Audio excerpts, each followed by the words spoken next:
సామెతల గ్రంథం 16వ అధ్యాయం 32వ వచనం. పరాక్రమశాలి కంటే దీర్ఘశాంతం గలవాడు శ్రేష్ఠుడు. పరాక్రమశాలి కంటే దీర్ఘశాంతం గలవాడు శ్రేష్ఠుడు. వీరుడు శక్తి గలవాని కంటే ప్రశాంతమైన మనసు గలవాడు శ్రేష్ఠుడు. పట్టణమును పట్టుకుని వాని కంటే తన మనసును స్వాధీనపరుచుకుని వాడు శ్రేష్ఠుడు. పట్టణం అంతటిని పట్టుకొని దాని మీద నాయకత్వం చేయాలని, అందరి మీద పెత్తనం చేయాలనుకున్న వాని కంటే కూడా తన మనసును తాను స్వాధీనపరుచుకున్న వాడు శ్రేష్ఠుడు అంటాడు.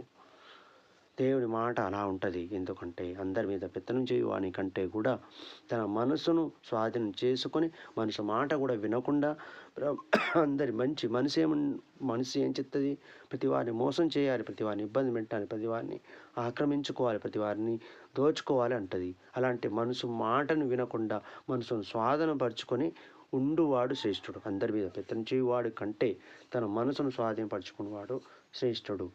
బాగా శక్తి గలవాని కంటే దీర్ఘమైన ప్రశాంతత కలిగిన వాడు శ్రేష్ఠుడు.